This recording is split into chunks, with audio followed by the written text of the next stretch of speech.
ఐదేళ్లు ప్రజలు పడిన ఇబ్బందులకు విముక్తి కలిగించి 2024 ఏడాది చరిత్ర తిరగరాసిందని సీఎం చంద్రబాబు అన్నారు.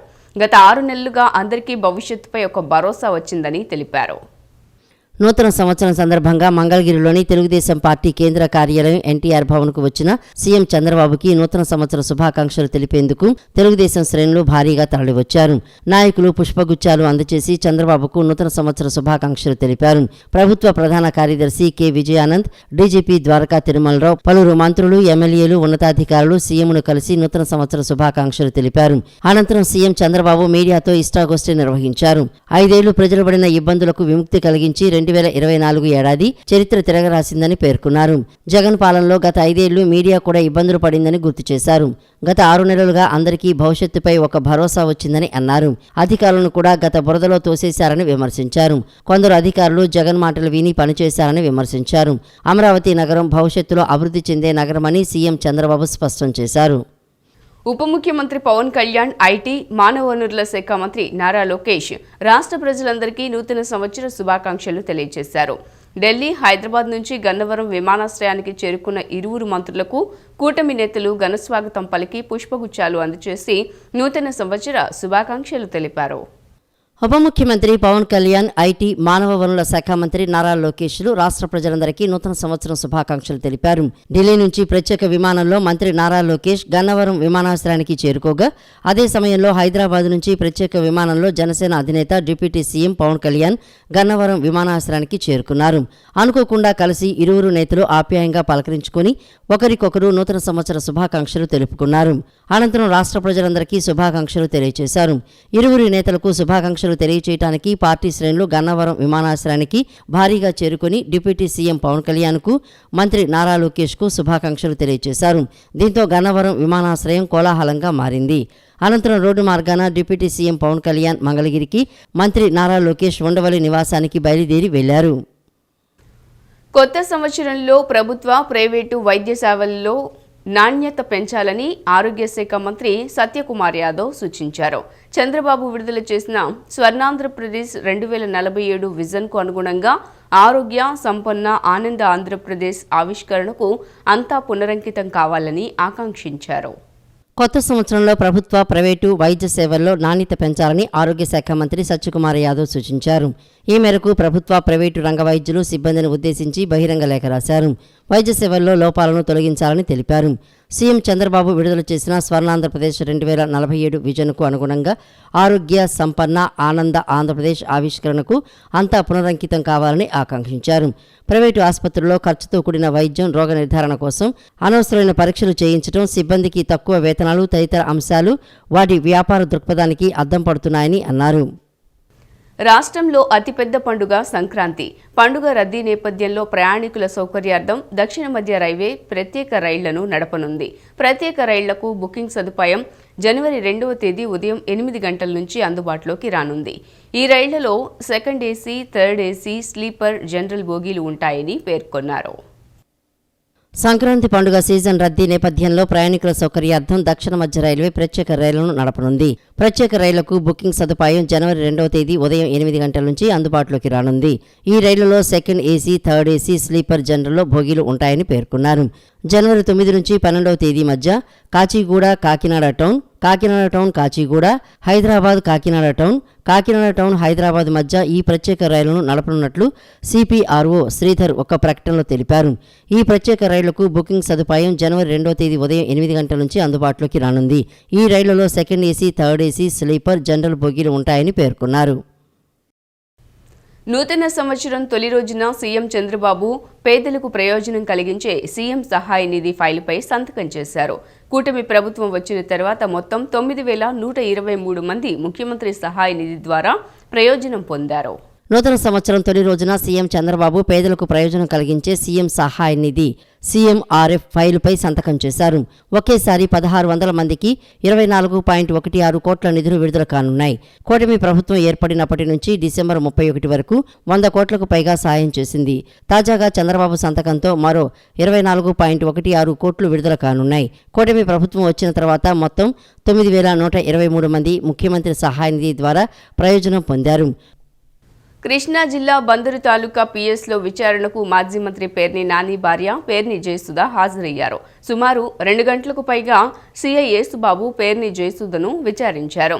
అవసరమైతే మరోసారి విచారణకు పిలుస్తామని వెల్లడించారు. కృష్ణా జిల్లా మచిలీపట్నంలో రేషన్ బియ్యం మాయం కేసులో మాజీ మంత్రి పేర్ని నాని సతీమణి జయసుధ పోలీసులు విచారణకు హాజరయ్యారు. సుమారు 2 గంటలకు పైగా సీఐ యేసుబాబు పేర్ని జయసుధను విచారించారు. అవసరమైతే మరోసారి విచారణకు పిలుస్తామని వెల్లడించారు. ఈ కేసులో జయసుధ A1గా ఉన్నారు. ఇప్పటికే ఆమెకు ముందస్తు బెయిల్ మంజూరు చేసిన న్యాయస్థానం పోలీసుల విచారణకు సహకరించాలని ఆదేశించింది. దీంతో విచారణకు రావాలని పోలీసులు ఆమెకు నోటీసులు జారీ చేశారు. ఈ నేపథ్యంలో ఆమె న్యాయవాదులతో కలిసి బందరు తాలూకా పోలీస్ స్టేషన్లో విచారణకు హాజరయ్యారు. 35వ పుస్తక మహోత్సవానికి విజయవాడ ఇందిరాగాంధీ మైదానం వేదికైంది. 3.5 దశాబ్దాలు మైలురాయిని దాటిన విజయవాడ పుస్తక మహోత్సవానికి ఈరోజు సాయంత్రం 6 గంటలకు ఉప ముఖ్యమంత్రి పవన్ కళ్యాణ్ పుస్తక మహోత్సవాన్ని లాంఛనంగా ప్రారంభించనున్నారు. పుస్తక ప్రియులు ఎంతో ఆసక్తిగా ఎదురుచూస్తున్న తరుణం రానే వచ్చేసింది.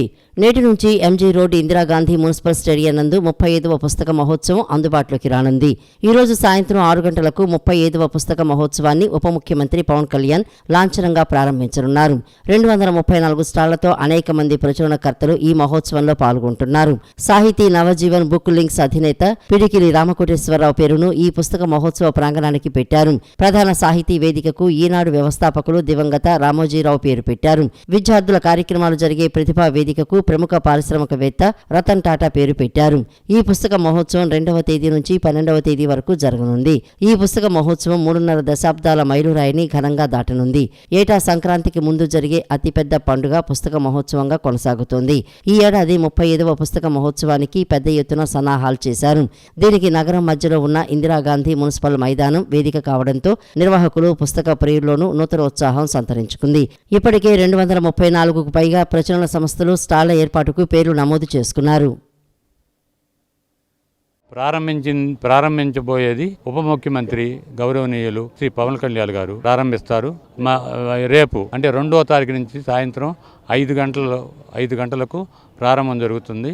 ఆ కార్యక్రమాలు అది మొదలుకొని 12వ తారీఖు వరకు కార్యక్రమాలు చివరి వరకు అదే సాహిత్య వేదిక మీద జరుగుతాయి. ఇంకా మినిస్టర్స్ వీళ్ళందరూ కూడా కొంతమంది వస్తున్నారు. వారి కూడా వైయాపుల కేశవ్ గారు, తర్వాత దుర్గేష్ గారు, ఇలా కొంతమంది మంత్రులు కూడా వస్తున్నారు. అట్లాగే సాహితీవేత్తలు స్టాల్స్ వచ్చేటప్పటికి 250 పైన స్టాల్స్ వచ్చాయి. మేము ఈ సంవత్సరం ఇన్ని స్టాల్స్ వస్తాయని అనుకోలేదు. దానికి కారణం ఏంటంటే ఈ గ్రౌండే దీనికి మళ్ళీ స్టాల్స్ ఎక్కువగా పెంచడానికి అవకాశం దొరికింది. ఎందుకంటే ఇంతకుముందు పెట్టిన దానికంటే కూడా ఇది విజువల్ బాగుంది. వారు చూడటానికి తిరగటానికి కూడా చాలా బాగుంటుందని చెప్పేసి ఇది పవన్ కళ్యాణ్ గారే ఏర్పాటు చేయించారు. అందువలన మేము ఇది చాలా బాగుంటుందని చెప్పి మేము ఆశిస్తున్నాం. మరియమ్మ మాతృత్వం అనేది దేవుడిచ్చిన గొప్ప వరమని, క్రీస్తు బాటలో నడిచే ప్రతి ఒక్కరికి జనని మరియమ్మ ఎంతో ఆదర్శమని కాథోలికా గురువులు పేర్కొన్నారు. నూతన సంవత్సర వేళ ప్రజలందరూ దేవుని చూపిన మార్గంలో నడిచి సంతోషకరమైన జీవనాన్ని సాగించాలని రెక్టర్ ఫాదర్ పాలడుగు జోసెఫ్ సూచించారు. కృష్ణా జిల్లా ఉంగుటూరు మండలం పెద్దవుటిపల్లిలోని ప్రసిద్ధ బ్రదర్ జోసెఫ్ తంబి పుణ్యక్షేత్రంలో రెక్టర్ ఫాదర్ పాలడుగు జోసెఫ్ ఆధ్వర్యంలో మరియమ్మ మాతృత్వ మహోత్సవం ఘనంగా నిర్వహించారు. కథోలిక తిరుసభ మరియమాతను ప్రత్యేకంగా గౌరవిస్తుందంటూ ఆమె గొప్పతనాన్ని విశ్వాసులకు వివరించారు. అనంతరం ప్రత్యేక దివ్య పూజా బలి, జపమాల ఆరాధన, తొలుత నూతన సంవత్సర వేడుకలు నిర్వహించారు. పుణ్యక్షేత్ర రెక్టర్ ఫాదర్ పాలడుగు జోసెఫ్ మాట్లాడుతూ మరియమ్మ మాతృత్వం అనేది దేవుడిచ్చిన గొప్ప వరమని, క్రీస్తు బాటలో నడిచే ప్రతి ఒక్కరికి జనని మరియమ్మ ఎంతో ఆదర్శమని పేర్కొన్నారు. నూతన సంవత్సర వేళ ప్రజలందరూ దేవుణ్ణి చూపిన మార్గంలో నడిచి సంతోషకరమైన జీవనాన్ని సాగించాలని పాలడుగు జోసెఫ్ సూచించారు. నాణ్యతకు నమ్మకానికి మారుపేరుగా శుభమస్తు షాపింగ్ మాల్ నిలుస్తోందని కేఎస్ శివప్రసాద్ అన్నారు. సంక్రాంతి పండుగ సందర్భంగా నిర్వహిస్తున్న ప్రతిరోజు లక్కీ డ్రాలో భాగంగా నిన్న లక్కీ డిప్ తీసి విజేతను ప్రకటించారు. 3,000 రూపాయలు విలువ చేసే వస్త్రాలు షాపింగ్ చేసిన గుంటూరుకు చెందిన సాయి కృష్ణ విజేతను లక్కీ డిప్ వరించింది. 55,000 రూపాయలు విలువ చేసే ఎలక్ట్రికల్ బైక్ను గెలుపొందారు. ఈ సందర్భంగా కెఎస్ శివప్రసాద్ మాట్లాడుతూ గత 6 సంవత్సరాలుగా శుభమస్తు షాపింగ్ మాల్ను ప్రజలు ఎంతో ఆదరిస్తున్నారని తెలిపారు. షాపింగ్ చేసిన వారికి నిజాయితీగా బహుమతులు ఇస్తున్నారని వెల్లడించారు. అనంతరం శ్రీనివాసులు మాట్లాడుతూ విజయవాడలో ఎక్కడా లేని విధంగా ధరలు తక్కువ, నాణ్యతతో మంచి వస్త్రాలు అందిస్తున్నారని పేర్కొన్నారు. 1,000 రూపాయలు అంతకన్నా ఎక్కువ షాపింగ్ చేసిన వారికి లక్కీ డిప్ ద్వారా ఎంపిక చేసి ఎలక్ట్రికల్ బైక్ ప్రతిరోజు అందిస్తున్నామన్నారు. సంక్రాంతికి లక్కీ డిప్ ద్వారా కారు బహుమతిగా ఇస్తామని తెలిపారు. ప్రజలు షాపింగ్ చేసి తమను ఆదరించాలని కోరారు. శ్రీ సాయికృష్ణ గారు, ఆయన గుంటూరు వాసి, 3,000 రూపాయలు పర్చేజ్ చేశారు.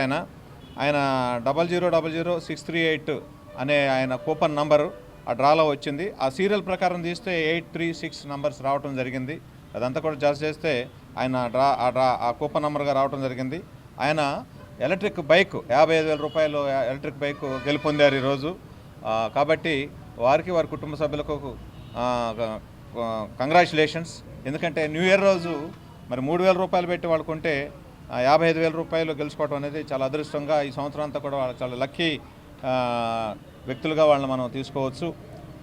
దీనికి వాళ్ళు ఎవరైతే శుభమస్తు వాళ్ళు ఈ విధంగా నిజాయితీగా కస్టమర్స్ కోసం పెట్టినటువంటి బైక్స్ని ఇస్తున్నారు. ఎందుకంటే చాలాసార్లు మనం అనుకుంటుంటాం, ముందు పెడుతుంటారు ఎవరికి ఇస్తారా అని, ఎవరేమనుకుంటుంటాం. కానీ నిజాయితీగా వాళ్ళు 3,000 రూపాయలు పెట్టుకున్న వ్యక్తికి కూడా 55,000 రూపాయల బైక్ని ఇవ్వడం జరిగింది. దాన్ని బట్టి వాళ్ళందరికీ కూడా శుభమస్తు వారికి కృతజ్ఞతలు తెలియజేస్తూ ఉన్నాను. క్వాలిటీతో పాటు ధరలు కూడా చాలా తక్కువ ఉంటాయండి. మనం మెయిన్ ఏమంటే క్వాలిటీ ఇవ్వాలి ప్లస్ ధరలు తక్కువగా ఇవ్వాలనేది మన లక్ష్యము. సంక్రాంతికి ఇంకా మరిన్ని వెరైటీలతో మనం ఎక్కడా లేని విధంగా, విజయవాడలో ఏ మాల్లో కూడా లేని విధంగా మన శుభమస్తులు వెరైటీస్ ఎక్కువ ఇచ్చే విధంగా, ధరలు తక్కువ ఉండే విధంగా ప్లాన్ చేసుకుని పెట్టడం జరిగింది. ఈ అవకాశాన్ని మన శుభమస్తు కస్టమర్లు, విజయవాడ చుట్టుపక్కల ఉన్న జనాభా అందరూ వినియోగించుకోవాలి. మన ప్రతి 1,000 రూపాయలకి ఒక లక్కీ డ్రా కూపన్ ఇవ్వటం జరుగుతుంది. ప్రతిరోజు తీసే డ్రాలో ఒక బైక్ గెలుపొందే అవకాశం ఉంది. సంక్రాంతికి ఒక కారు కాడ గెలిచే అవకాశం ఉందండి. ఈ అవకాశాన్ని ప్రతి ఒక్క కస్టమరు వినియోగించుకోవాలి. అలాగే మన వ్యాపార అభివృద్ధి కృషి చేసిన ప్రతి ఒక్కరికి, మీడియా మిత్రులకి అందరికీ అభినందనలు తెలియజేస్తున్నాం. మానవత్వమే అన్ని మతాల సారాంశమని, ఏ మతమైనా సోదర భావంతో మెలగాలని చెబుతోందని సూఫీ మత గురువు అల్తాఫ్ బాబా అన్నారు. అయ్యప్ప స్వాములకు, ముస్లింలకు ఆత్మీయ అనుబంధం ఉందని, శబరిమల యాత్ర ప్రారంభానికి ముందు వావర్ స్వామి దర్శనం చేసి యాత్ర ప్రారంభిస్తారని తెలిపారు.